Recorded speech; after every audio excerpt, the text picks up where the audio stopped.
Microbiologia e parasitologia. Conceitos iniciais. A microbiologia é o ramo da biologia que estuda os micro-organismos. Os micro-organismos são seres vivos de tamanho pequeno, cujas dimensões não permitem que sejam observados a olho nu pelo homem. Assim, eles só podem ser visualizados ao microscópio. A palavra microbiologia deriva da combinação das palavras gregas micros, pequeno, bios e logos, a estudo da vida.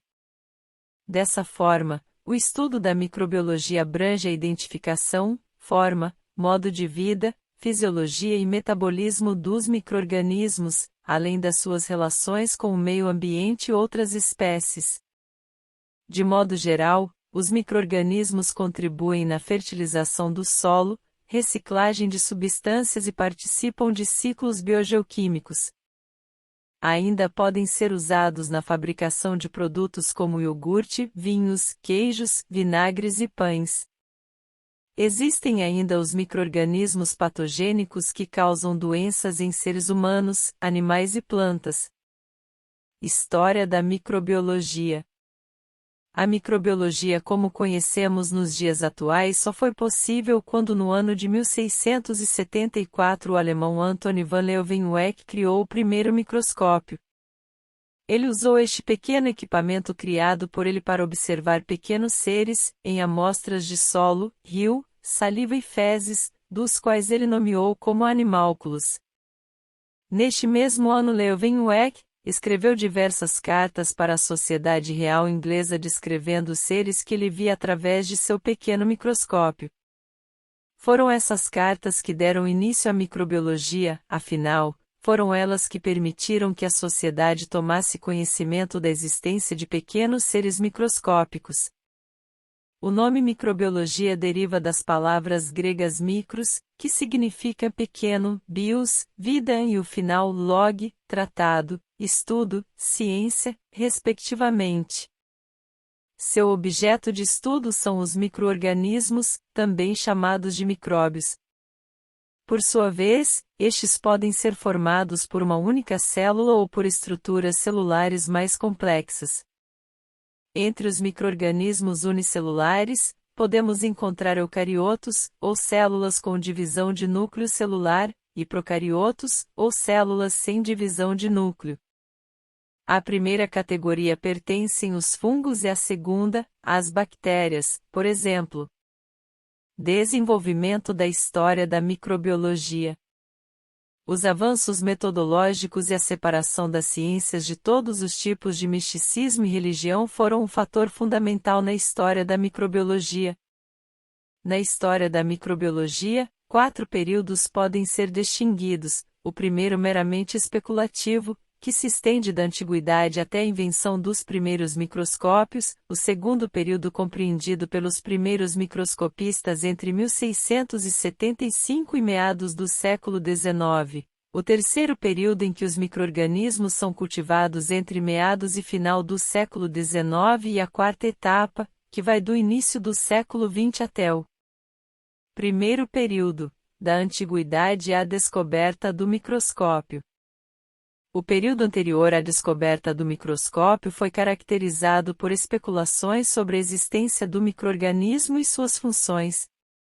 Nos tempos antigos, o poeta e filósofo romano Lucrécio, 96-55 AC, se referia em seus textos às sementes da doença.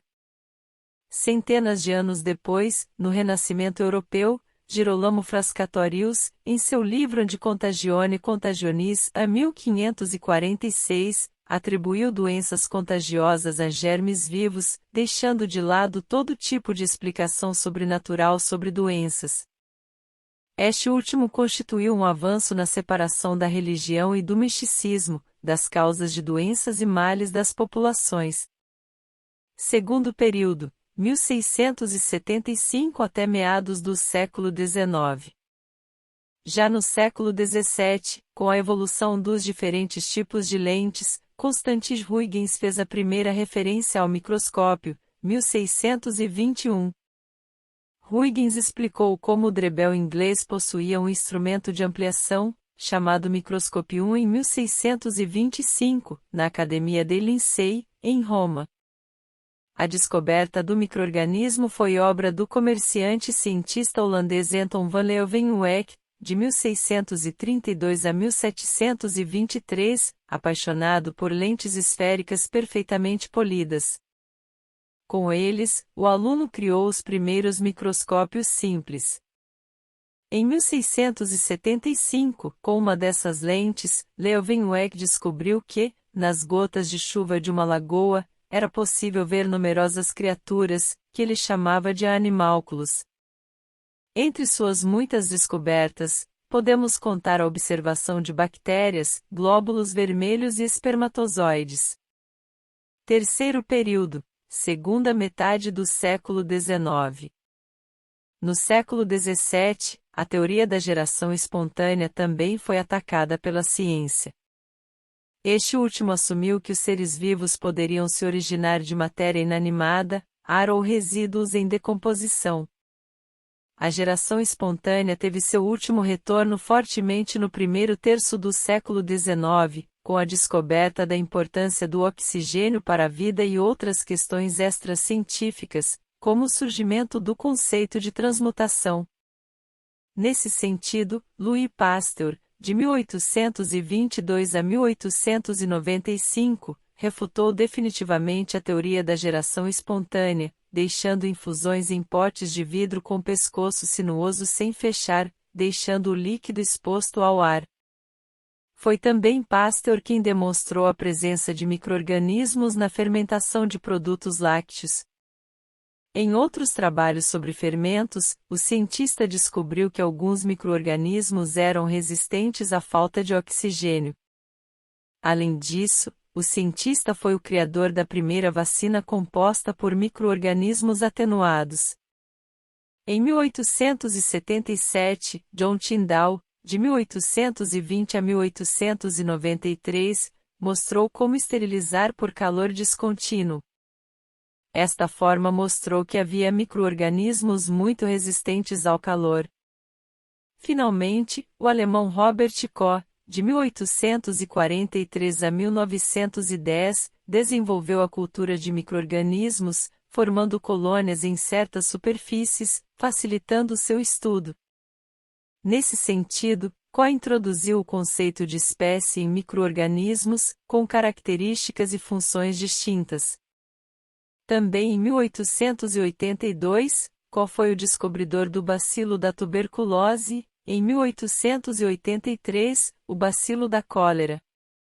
Quarto período, início do século XX até o presente.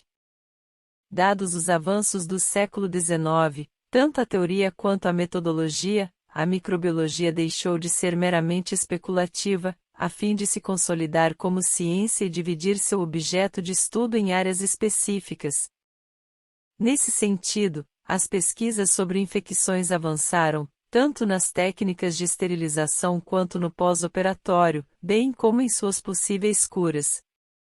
A infectologia foi estabelecida como uma área da microbiologia onde se destacavam Paul Ehrlich, de 1854 a 1919, que encontrou um tratamento para a sífilis e iniciou a chamada quimioterapia, e Fleming, que em 1929 descobriu a penicilina, a primeira da antibióticos. Os avanços do século XX também permitiram o estudo da composição do sangue e seus diagnósticos, a obtenção de vacinas para diversas doenças, a virologia ou o estudo de vírus, a criação de retrovírus para doenças como a síndrome da imunodeficiência adquirida, AIDS, entre outros. Nesse sentido, a prática interdisciplinar da microbiologia se estendeu à medicina, bioquímica, biologia e genética, entre outras. Grupos de micro-organismos.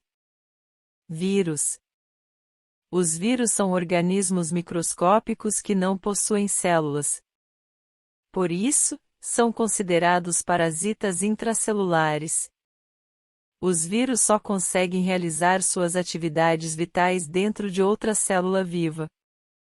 Alguns vírus são patogênicos e causam doenças ao homem. Alguns exemplos são gripe, sarampo, febre amarela, meningite, cachumba, hepatite, AIDS e varíola. Bactérias. As bactérias são seres unicelulares e procariontes. Elas fazem parte do reino Monera. As bactérias podem ser encontradas em diversos ambientes e são capazes de suportar condições ambientais inóspitas à maioria dos seres vivos. Mesmo sendo imperceptível, as bactérias desenvolvem importantes funções no ambiente. Elas atuam nos ciclos biogeoquímicos e na produção de alimentos e medicamentos. Algumas bactérias podem ser patogênicas e causam doenças como a cólera, difteria, febre tifoide, lepra, meningite, tuberculose. Protozoários. Os protozoários são seres eucariontes, unicelulares e heterótrofos. Pertencem ao reino protista, junto com as algas, que são organismos aquáticos que têm a capacidade de realizar fotossíntese. Elas podem ser micro ou macroscópicas, eucariontes ou procariontes. Os protozoários apresentam variadas formas corporais e ocupam ambientes úmidos ou o interior de outros organismos. Alguns são parasitas, causadores de doenças. Entre as doenças causadas por protozoários estão amebíase, giardíase, malária e doença de Chagas. Fungos. Os fungos são seres macroscópicos ou microscópicos, unicelulares ou pluricelulares, eucariontes e heterótrofos.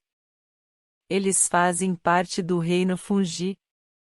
Os fungos possuem diversos tipos de habitat, visto que são encontrados no solo, na água, nos vegetais, nos animais, no homem e nos detritos em geral. Diante do grande número de espécies, cerca de 1,5 milhão, os fungos são utilizados para diferentes fins, como na produção de medicamentos e até mesmo na produção de queijos. O cogumelo é um tipo de fungo que é muito apreciado na culinária, sendo fonte de proteínas. Alguns fungos podem ser patogênicos. Entre as doenças relacionadas com fungos estão micoses, sapinho, candidíase e histoplasmose. Áreas de estudo da microbiologia. Microbiologia médica tem como foco de estudo os micro-organismos patogênicos. Sua atuação está diretamente ligada ao controle e prevenção de doenças, estando assim relacionada à imunologia. Microbiologia farmacêutica tem como objetivo o estudo dos micro-organismos que podem contribuir com a produção de medicamentos, especialmente antibióticos. Microbiologia ambiental tem como foco de estudo as bactérias e fungos que atuam na decomposição de matéria orgânica e dos elementos químicos da natureza. Está relacionada aos ciclos biogeoquímicos. Microbiologia de alimentos tem como objetivo estudar os micro-organismos envolvidos na indústria alimentícia, especialmente no controle da produção e industrialização dos alimentos. Microbiologia microbiana tem como foco os processos que envolvem manipulação genética e molecular dos micro-organismos. Agradecimento do professor Oiliton Pereira do curso técnico de enfermagem.